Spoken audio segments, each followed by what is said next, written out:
We'll have a brief interruption to the warmth tomorrow, and that's because of the wedge setup. So wedge weather for Wednesday. We are going to see highs anywhere from the upper 50s all the way into the mid 70s.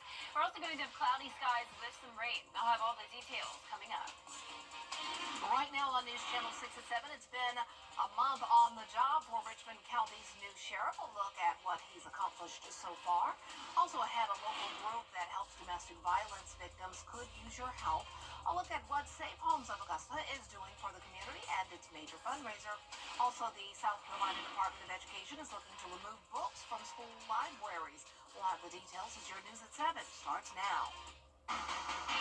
Live from Television Park, this is WJBF News Channel 6 at 7.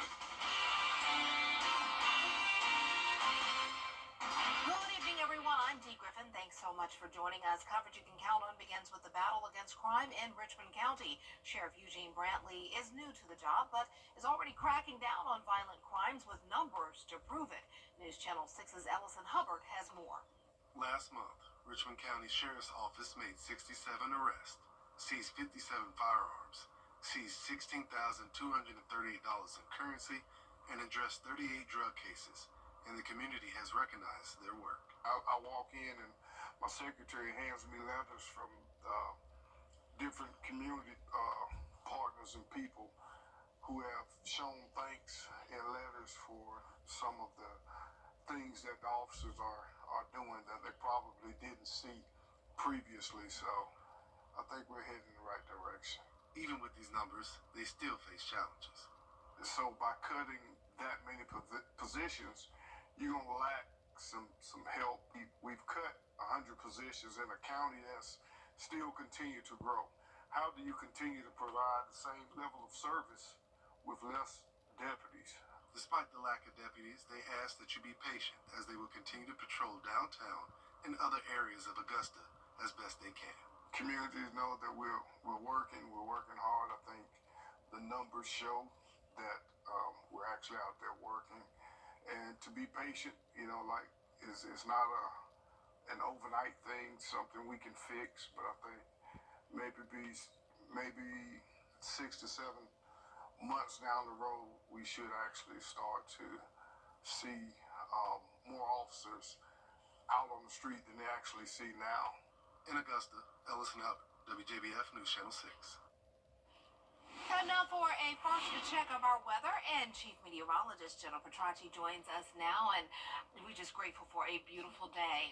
Yeah, another beautiful day, Dee, and much warmer than it was yesterday. So yesterday we topped off in the low 70s. Today we made it into the low 80s. And right now on our Terry Lambert Hyundai Skyview cam over in Aiken, it is a quiet and pleasant night. So hot off the press, we have a new record high for the day. Our old record was 80, set back in 1927, and the 81-degree temperature today is 20 degrees above our average high of 61. So right now the temperature change map is showing conditions around 4 to 9 degrees warmer than last night, and that's putting us in the low to upper 60s for the most part. But Evans, Bamberg, Millen, you're still all at 70 degrees. Louisville at 71. Augusta down to 63. Aiken at 62. Edgefield, you're at 68, and 72 is our warmest temperature down in Waynesboro. Dew points are pretty high. We do have a decent amount of moisture around, and that's going to produce some fog by tomorrow morning. And we're also going to see more clouds moving in tonight. But still mostly clear for now. Winds are pretty light, only up to around 5 miles per hour. Satellite and radar still showing the mostly clear conditions. And as we zoom out here, you can see more clouds down along the Gulf Coast. A weak cold front's coming through, and then a warm front's lifting to our north. So we're going to have southerly flow behind that front, but we're also going to have high pressure up the East Coast driving in a northeast wind. So it'll be a battle between that high pressure and the warm front tomorrow, which leads to a big variety of temperatures. But tomorrow morning will all be about the same in the upper 40s through low 50s. Patchy fog possible as those clouds continue to increase. Notice mostly cloudy skies by the 8 o'clock hour. Looking ahead here, we will see a few evening showers and maybe even some mist throughout the day on Wednesday. High of only 69. Then we go into the upper 70s and back to 80 degrees on Friday with isolated storm chances. I'll have more details on your forecast coming up shortly, but back to you, Dee. Thanks so much. We'll see you then. 4 months after Hurricane Helene, many nonprofits in the area are still feeling the impacts the storm left behind. Safe Homes of Augusta provides programs and services to men, women, and children who have experienced domestic violence. Staff at Safe Homes says that it's true for them as they've had to cancel annual fundraising events due to the hurricane's impact. Leaders at Safe Homes say it's the community's help that allows them to provide the resources they need. Unfortunately, due to the hurricane, we had to cancel our largest annual fundraiser, which is Fake It to Make It.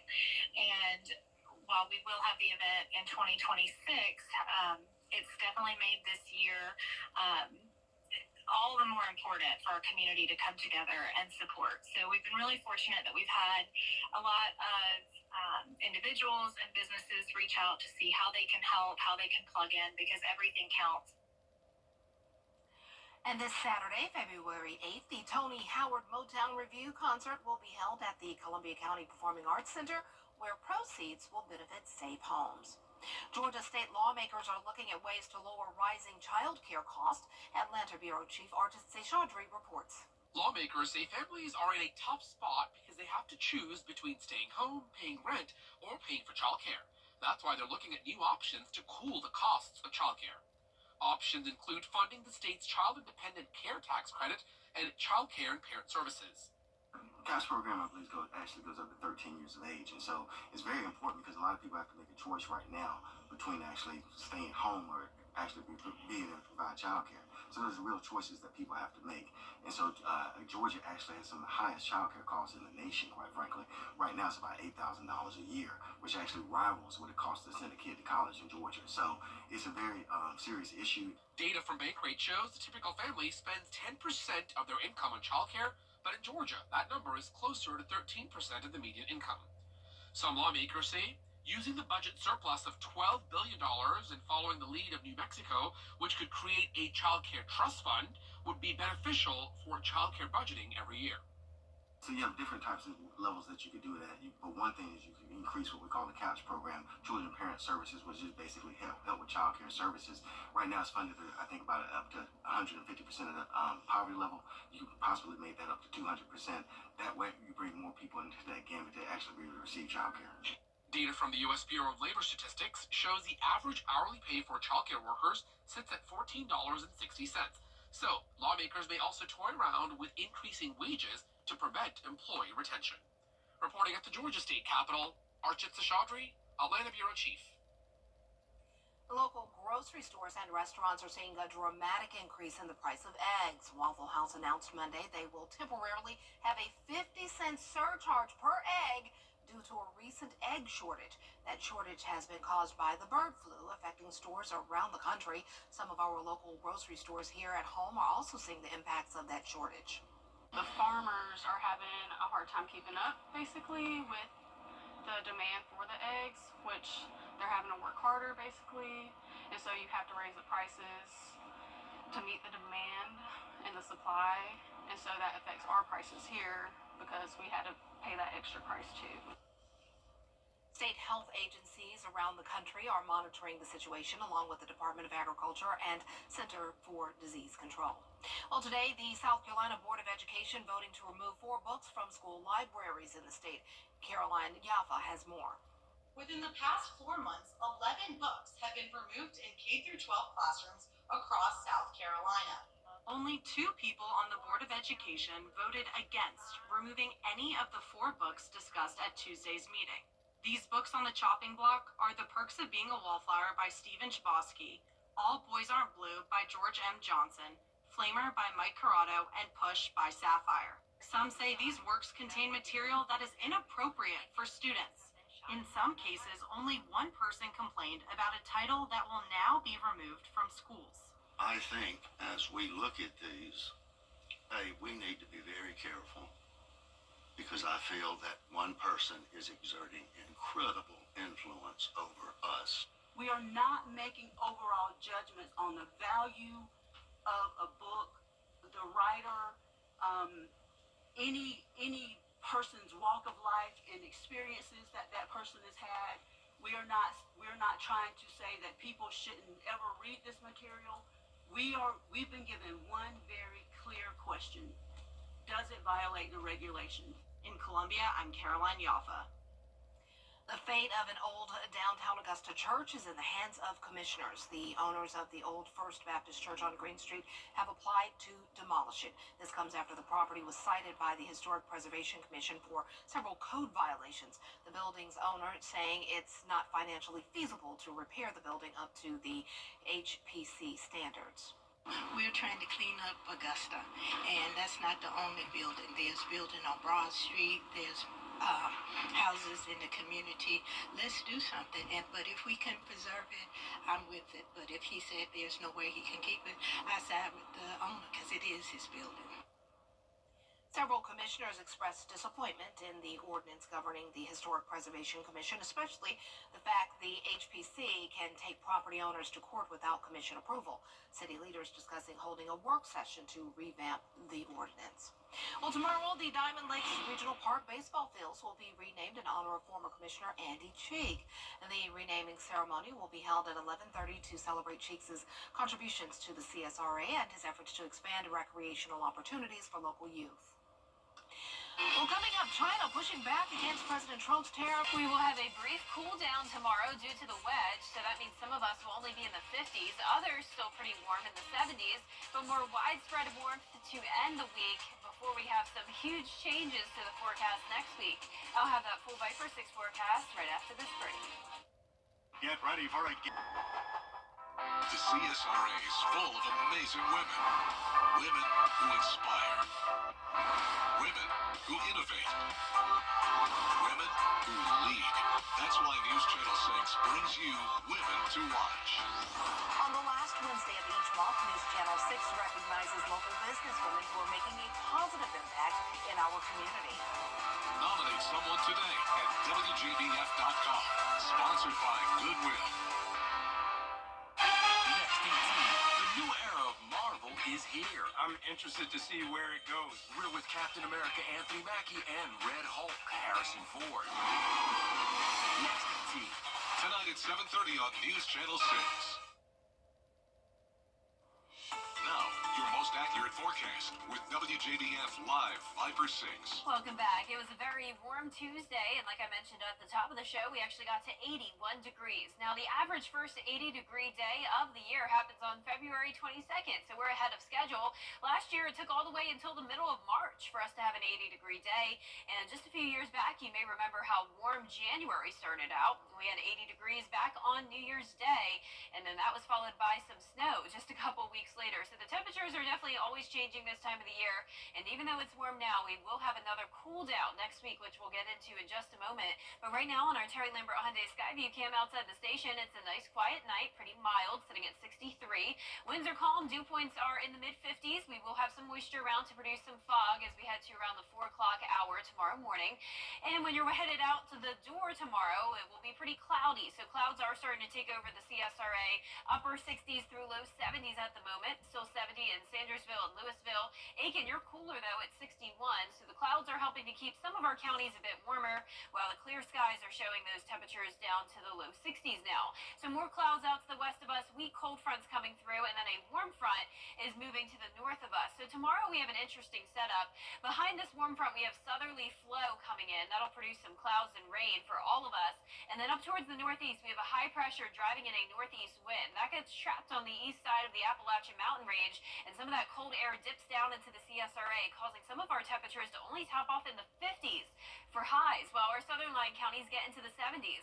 So here it is, county by county. You can see I'm going with a high of 57 in Saluda, right around 60 from McCormick down to Aiken.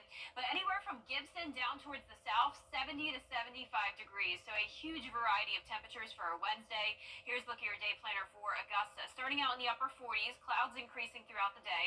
It's possible that we could see some mist in the afternoon, and then as we get into the evening hours, that's when we'll have a better chance of some scattered to even widespread light showers. So tonight on our futurecast, we're still mostly clear for now, but clouds will continue to build in, and by tomorrow morning it will be cloudy, and by the afternoon, as I mentioned, some mist will be possible. Warm front lifts to our north. There's high pressure up here on the east coast, and then by Wednesday evening, this is 11 o'clock, you can see this batch of some rain moving in.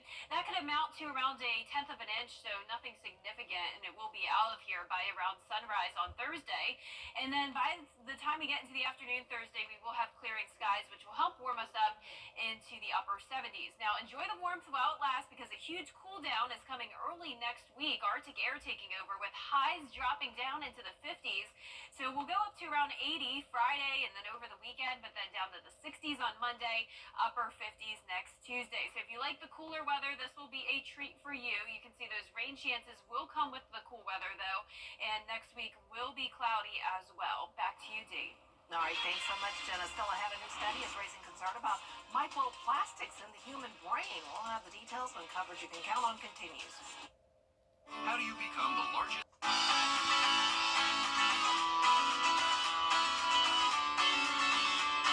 Follow News Channel 6 on Instagram. Now to a medical headline raising concern. It's about the amount of plastic particles scientists are finding in our bodies. In this case, inside the brain. Lionel Moise reports. A new study is raising concern about microplastics after researchers found an entire spoon's worth inside samples taken from human brains. They are tiny little shards of plastic, smaller than 5 millimeters. They found approximately 4,800 milligrams per gram of microplastics in brain tissue. And what the researchers are saying, this amount that they found pretty much equals a standard plastic spoon. The study looked at brain samples collected in 2024, finding a 50% increase in microplastics compared to samples collected back in 2016. We use plastic every day, and the amount of plastic that we've been using as human beings and just in the environment has really been increasing over time. While the headline may sound alarming, doctors say the study of these microplastics is still in its early stages. Definitely not enough research to draw any concrete conclusions. Back in December, a study raised concern about black plastic commonly used in kitchen utensils, claiming it could expose users to dangerous levels of flame retardant. But the researchers later issued a correction, saying a math error had overstated the risk. In this study, despite the research being in its early stages, doctors say there are simple steps you can take now to reduce exposure to microplastics. Metal, other things that we can use to store our food. That's a great alternative to using plastic. A single-use plastic container, only use it one time. And also kind of be cognizant of where you're storing plastics. Don't leave water bottles in cars that can heat up and increase your exposure to microplastics. The study also found higher levels of microplastics in brain samples from dementia patients, but again, experts say it is too early to draw any conclusions on whether plastics can be linked to dementia. Lionel Moise, ABC News, New York. Jill Jones GMC. Only on News Channel 6. The prom is a special night for high schoolers, a chance to create memories that will last a lifetime. But for some families, the financial burden can be overwhelming. Join News Channel 6 as we present The Giving Gown, devoted to making sure that all young women feel beautiful on prom night. Donate your gently warm prom dress, shoes, and accessories at Television Park in Augusta. The Giving Gown, proudly sponsored by Bridgestone, Aiken Regional Medical Centers, and News Channel 6. A man accused of burglary made it all too easy for police to catch him. Last Wednesday, neighbors reported a man in Council Rock, Colorado, stealing lumber from a house under construction. He took refuge inside the house, and drones and police dogs couldn't find him, so they towed his pickup and parked it for evidence. Sure enough, a few hours later, he called the police to say his truck had been stolen. They told him where to find it, and officers were waiting with handcuffs when he showed up. Busted. Oh, man. Oh, Good. think before you make some moves. Like, yeah, that was an easy one for police. I'm sure they're happy about that. It's so funny. I love listening to podcasts that talk about like dumb criminals. I feel bad saying the word dumb, but you know what I mean. Like criminals that just aren't the smartest. Well, yeah, criminals that make bad decisions, but that's why they're criminal, definitely. I don't know. Yeah, it's funny to see. Karma. Well, our 10-day forecast is showing cooler temperatures tomorrow, high of 69, then back up to 80 on Friday. Some rain chances this week, but still mostly dry. And then next week, higher rain chances, clouds, and a big cool down. I guess you could say criminals. I won't use the correct word. I'll just say who mess around and find out. Yeah, I like that. But There we go. the correct, the abbreviation is AFAFO. There you go. They found out. All right, that's our time for tonight. Thanks so much for joining us. Have a great night.